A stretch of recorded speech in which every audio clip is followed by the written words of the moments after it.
Hello dear students, welcome to the third video, and in this video we are going to study about probing question. You have already studied about the skill of introducing the lesson and the skill of illustration with example. In this video we will try to understand what are the different components of the skill of probing question. So first of all we will try to understand what is the meaning of probing question, then what is the significance of probing question in the teacher effectiveness, and finally we'll try to understand the different components of this skill. So let's begin with the levels of questions that can be used by the teacher in the classroom. कक्षा में आप अलग अलग स्तर के प्रश्नों का प्रयोग कर सकते हैं अपने शिक्षण के गतिविधि में. The first level of question that we use is the low order question. In low order question, generally the questions aim to find out how much the student has remembered what has been taught to them, या विद्यार्थी ने कितना कंठस्थ किया है ज्ञान को जो आपने कक्षा में प्रस्तुत किया था. इसको जानने के लिए लो ऑर्डर क्वेश्चन का प्रयोग किया जाता है. ब्लूम के टेक्सोनॉमी में अगर देखें तो जो सबसे पहला स्तर है जिसको हम लोग कहते हैं नोइंग लेवल, उस स्तर पर बच्चों के ज्ञान को परखने के लिए इस प्रकार के प्रश्नों का प्रयोग किया जाता है. इसके बाद अगले स्तर पर मध्यम स्तर के प्रश्न होते हैं जिसको हम लोग मिडिल ऑर्डर क्वेश्चन कहते हैं. मिडिल ऑर्डर क्वेश्चन का प्रयोग आमतौर पर बच्चों के समझ को देखने के लिए किया जाता है, और ब्लूम के टेक्सोनॉमी में अगर देखें तो अंडरस्टैंडिंग लेवल पे या कॉम्प्रिहेंशन लेवल पे इन प्रश्नों का निर्माण करके कक्षा में प्रयोग में लाया जाता है. So the lower order questions checks the knowledge level of students, the middle order question checks the understanding level of questions, and then we have the higher order questions that are used to check the higher thought processes going on in the student's mind. बच्चों के दिमाग में जो उच्च स्तर के मानसिक प्रक्रियाएं चलती हैं उनको जानने के लिए हायर ऑर्डर के प्रश्न हम लोग प्रयोग में लाते हैं. तो ये 3 स्तर के प्रश्नों का प्रयोग किया जाता है. अब हम लोग प्रोबिंग स्किल पर आते हैं, और प्रोबिंग स्किल में जो प्रश्नों को हम पूछते हैं वो प्रश्न कितने प्रकार के हो सकते हैं, उसी के आधार पर हम इस स्किल के कंपोनेंट्स को आइडेंटिफाई करते हैं, तो उन्हें हम समझने का प्रयास करते हैं. तो सर्वप्रथम जो पहला कंपोनेंट है प्रोबिंग क्वेश्चन का वो है प्रॉम्प्टिंग क्वेश्चन. प्रॉम्प्टिंग क्वेश्चन कब प्रयोग में लाया जाता है? इस प्रश्न का प्रयोग तब हम करते हैं जब बच्चों से पूछे गए प्रश्न का बच्चे कोई गलत जवाब देते हैं. आपने कक्षा में कोई प्रश्न पूछा, बच्चे ने सही से उत्तर नहीं दिया, जवाब गलत हो गया, तो कैसे उसे छोटे छोटे प्रश्नों के माध्यम से, हिंट क्वेश्चन के माध्यम से सही उत्तर तक लाएंगे, तब इस प्रॉम्प्टिंग क्वेश्चन का प्रयोग हम करते हैं. तो इसलिए हम लोग प्रॉम्प्टिंग कंपोनेंट में जिन प्रश्नों का यूज करते हैं उसे कभी कभी हम लोग हिंटिंग क्वेश्चन का भी नाम देते हैं.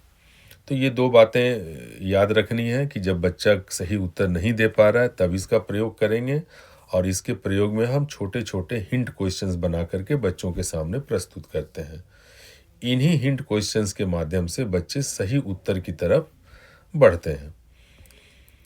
तो जब इस तरह से गलत उत्तर प्राप्त होने पर बच्चों को छोटे छोटे प्रश्नों के माध्यम से सही उत्तर की तरफ हम ले जाते हैं, तो हम उसको कहते हैं कि we are using the prompting question skill. Now let's see this skill through an example. As you can see on the screen, the teacher asks one of the student that what are the various requirements for photosynthesis process, and suppose the student gives a partial answer or an incorrect answer. So this will be our original question that the student failed to answer. इस प्रश्न का उत्तर बच्चे नहीं दे पाए. अब उन्हें सही उत्तर तक हम कैसे लाएंगे? आपकी रिक्वायरमेंट क्या थी कि जब आप इस प्रश्न को पूछें तो बच्चे जवाब देंगे कि फोटोसिंथेसिस के लिए क्लोरोफिल, सनलाइट और वाटर, ये 3 आवश्यक चीज़ें होती हैं. तो बच्चे ने सही उत्तर नहीं दिया या पार्शियली करेक्ट दिया तो उसको हिंट के माध्यम से, अब सेकंड रो में अगर देखें तो आप सीधे उनसे पूछते हैं ठीक है व्हाट इज़ फोटोसिंथेसिस, चूँकि बच्चे पढ़ चुके हैं, उनके प्रीवियस नॉलेज में है, तो they will reply it is a process by which plants make food. The teacher then reinforce the student and then ask that what gives green color to the plant. The student, this knowledge is also there in the student's previous knowledge, so the student will reply that the chlorophyll is the cause, that is the pigment due to which the plants are green in color. The teacher also asks what is so peculiar about the chlorophyll. The student now gets a hint and they say that it helps in making food. Now the teacher summarizes, okay, then this chlorophyll is one of the requirement for photosynthesis. Now you think about sunlight. So the teacher is hinting the student over here by mentioning sunlight. The student identify that okay, they have studied somewhere that sunlight is important for growth of plants. So now they grasp the idea that beside chlorophyll, sunlight is also necessary. So इस प्रकार के hint question के माध्यम से इस teacher बच्चे से ये तीनों चीज़ें उनके संज्ञान में लाते हैं कि क्लोरोफिल की आवश्यकता होती है, सनलाइट की आवश्यकता होती है और वाटर की आवश्यकता होती है. तो जिस प्रश्न का उत्तर बच्चा शुरू में नहीं दे पा रहा था या पार्शियली करेक्ट था, उसको धीरे धीरे हिंट क्वेश्चन के माध्यम से आपने सही उत्तर तक उसको ले गए. इस प्रकार से जब प्रश्नों का प्रयोग इस उद्देश्य के लिए करते हैं तो उसे हम लोग प्रॉम्प्टिंग क्वेश्चन कहते हैं. तो पहला कंपोनेंट हो गया प्रॉम्प्टिंग क्वेश्चन. अब दूसरा कंपोनेंट हम लोग देखेंगे सीकिंग फर्दर इंफॉर्मेशन. तो सीकिंग फर्दर इंफॉर्मेशन में बच्चे ने इस कंपोनेंट का प्रयोग हम कब करते हैं? जनरली इस कंपोनेंट का प्रयोग तब किया जाता है जब बच्चे ने सही उत्तर दे दिया हो. सही उत्तर मिलने के बाद भी हम यह जानना चाहते हैं कि क्या सिर्फ जो उसने संक्षिप्त उत्तर दिया उसके अलावा उसके विषय में वो और भी ज़्यादा जानता है. तो इसलिए इसका नाम भी पड़ा है सीकिंग फर्दर इंफॉर्मेशन, और अतिरिक्त सूचना जानना. तो हम बच्चे ने जब सही उत्तर दे दिया तो उनके इन डेप्थ अंडरस्टैंडिंग को समझने के लिए हम उसी टॉपिक से रिलेटेड, उसी मूल प्रश्न से संबंधित कुछ और प्रश्नों को हम पूछते हैं. उदाहरण के लिए, for example, the teacher can ask a question. Suppose that he asked a question and the student replied it correctly. So he can seek further information about the topic by asking a question, can you give some example? Or the teacher may ask, please state what you have told in your own words or in a different way. Or the teacher may ask the student to further elaborate the answer. तो ये उसी topic से संबंधित और अधिक जानकारी निकालने का प्रयास किया जा रहा है. तो इस तरह से जब इसको प्रश्नों का प्रयोग करते हैं कि मूल प्रश्न का सही उत्तर हमें मिल गया है, लेकिन हम यह देखना चाहते हैं कि बच्चे और अधिक क्या जानते हैं इस टॉपिक के बारे में, तब हम लोग इस कंपोनेंट का प्रयोग करते हैं जिसे हम कहते हैं सीकिंग फर्दर इंफॉर्मेशन. नाउ, तो दो कंपोनेंट हमने अभी देखा. एक तो जब बच्चा सही उत्तर नहीं देता है तो प्रॉम्प्ट करके उसको सही उत्तर तक ले जाते हैं हिंट क्वेश्चन के माध्यम से. दूसरा, बच्चे ने सही उत्तर दे दिया है तो उसी उत्तर को और स्पष्ट करने के लिए हम प्रश्न पूछते हैं, तो उसको हम कहते हैं seeking further information. So you can see it in the example. The teacher asked a question, what is the reflection of light? And he pointed towards one student, Raj. The student answered. बच्चा जवाब देता है सही, ये correct answer है. लेकिन teacher फिर कहते हैं, can you tell me about it through an example. यानी कि वो देखना चाहते हैं कि इसको कितने अच्छे से उसने समझा है और वो और इसके बारे में अधिक क्या जानता है. तो कहता है कि इसका एक एग्जाम्पल क्या आप प्रस्तुत कर सकते हैं. तो ये फर्दर इंफॉर्मेशन जानने का प्रयास किया जा रहा है. सो we have covered two components. Number one was prompting question. The second component was seeking further information. पहला, जब उत्तर सही नहीं आता है तब prompting question करते हैं. जब उत्तर सही आता है तो हम लोग सीकिंग फर्दर क्वेश्चन वाले कंपोनेंट का प्रयोग करते हैं। एक तीसरा कंपोनेंट होता है इस स्किल का जिसको हम लोग कहते हैं प्रॉम्प्टिंग क्वेश्चन। प्रॉम्प्टिंग क्वेश्चन में फर्स्ट विल से रीफोकसिंग, जो तीसरा कंपोनेंट है उसका नाम है रीफोकसिंग कंपोनेंट। रीफोकसिंग कंपोनेंट में भी हम लोग तब प्रयोग में लाते हैं जब बच्चा ओरिजिनल क्वेश्चन का सही उत्तर दे दे। When the correct response is obtained from the student on an original question, then we go for refocusing. Why we use this question, refocusing question? Refocusing component को अगर आप ध्यान से देखें तो उसका मतलब ये होता है कि पुनः उसी बिंदु पर वापस ले आना। ये हम लोग इसलिए करते हैं ताकि बच्चों के अंडरस्टैंडिंग को और एनरिच किया जा सके। उसी टॉपिक को बच्चा एक नए दृष्टि से, एक नए तरीके से देखने का प्रयास करेगा तो उसकी अंडरस्टैंडिंग और अधिक डेवलप होगी। तो इसको हम लोग कहते हैं रीफोकसिंग। कैसे हम लोग रीफोकसिंग क्वेश्चन को प्रयोग में ला सकते हैं? जब हम बच्चों से कोई एक्सप्लेनेशन मांगते हैं, बच्चों से कहते हैं कि एक जो कंसेप्ट आपने पढ़ा उसे किसी मिलते जुलते या संबंधित किसी दूसरे कंसेप्ट से जोड़ के दिखाओ, या उससे संबंधित किसी दूसरे कंसेप्ट से उसका अंतर स्पष्ट करो। इस तरह के प्रश्न जब हम पूछते हैं तो हम बच्चों को रीफोकस करते हैं उनके उसी टॉपिक पे। So you have taught a topic, you asked a question, the student replied it correctly. When the correct answer has been obtained, now you want to engage the student in a bit more complex thinking process. So you go for refocusing. You ask the student to relate the concept with some other concept, or you ask the student to differentiate it with some other concept. तो ये कुछ प्रश्न हैं जो आप पूछ सकते हैं इस कंपोनेंट में। Can you relate it with X Y Z, how is it different from X Y Z, और how is it similar to X Y Z. तो इस तरह के प्रश्न जब हम पूछते हैं तो हम जनरली रीफोकस करते हैं बच्चों को उसी टॉपिक पर और इन डेप्थ अंडरस्टैंडिंग करने के लिए। Now you can see it in the example over here.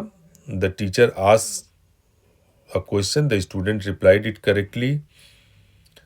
Then the teacher says that ask the student to relate the idea of force with the idea of weight. So the student has already answered the idea of weight correctly, and weight is related to force. So the teacher is asking them to relate the two terms. What the teacher will gain from this? The teacher will engage the student in a more complex thinking process, because now the student is not only thinking about weight, but he is also trying to relate weight with force. So that's why we say it is a refocusing question.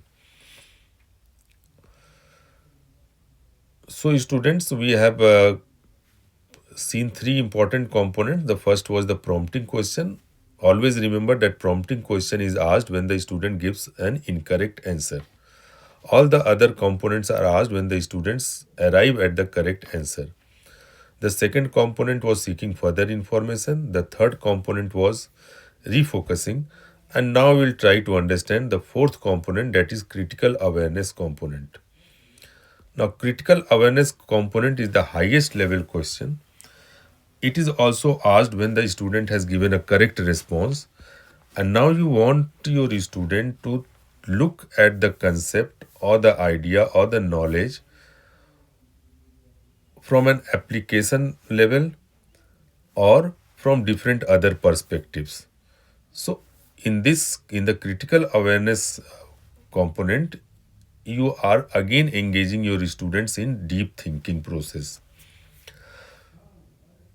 So you asked a question, the student replied to you, and then now you are asking that how can you explain your response?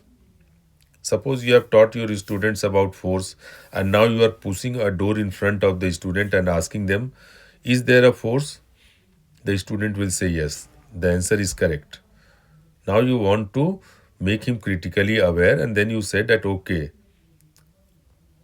why are you saying that a force is being applied? The student will be able to provide proper reason if he has understood the concept of force.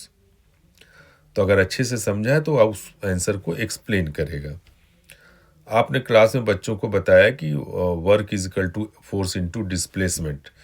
एक व्यक्ति को आपने खड़ा किया और उसने एक भारी गट्ठर अपने सर पर रखा और आपने पूछा कि इसमें वर्क हो रहा है कि नहीं, और बच्चों से कहा कि इसको एक्सप्लेन करें। तो अलग अलग पर्सपेक्टिव से एप्लीकेशन लेवल पर जाकर के बच्चे चीज़ों को समझने का प्रयास कर रहे हैं, और अगर कोई दिक्कत आएगी तो उनको आप फिर मदद करके उसको समझाएंगे।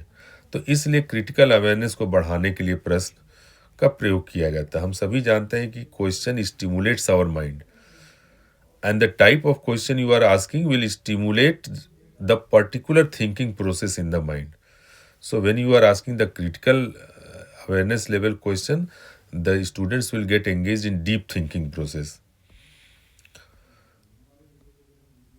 So we saw that these are the 4 important components. Let's summarize them. The first was the prompting question, that is used when the student gives a correct answer. The second was seeking further information component. It is used when the student has given a correct answer and now you want to further see what else the student know about the topic. Then you have the refocusing component. It is used when you want your student to learn in depth about the concept.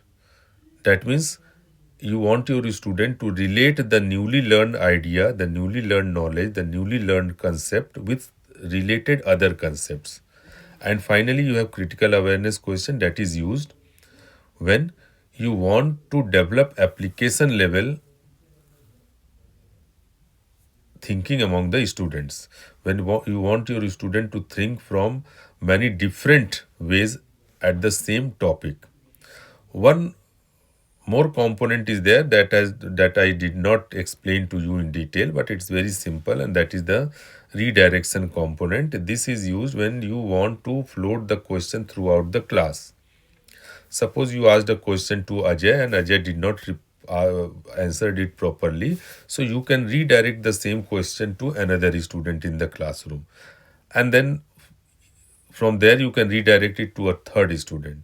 तो इस तरह से आप प्रश्नों को अलग अलग बच्चों की तरफ घुमाते हुए क्लास को इंटरैक्टिव बना सकते हैं।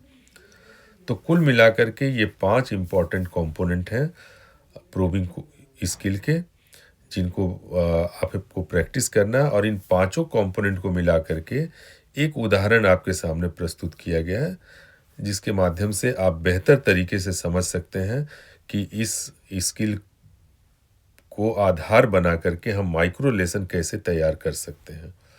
आपको मूलतः एक माइक्रो लेसन प्रोबिंग क्वेश्चन पर तैयार करना है, जिसमें रीडायरेक्शन को छोड़ करके बाकी 4 कंपोनेंट आपको उस माइक्रो लेसन में दिखाने हैं कि मैंने कैसे बनाए हैं। तो इस उदाहरण से आपको मदद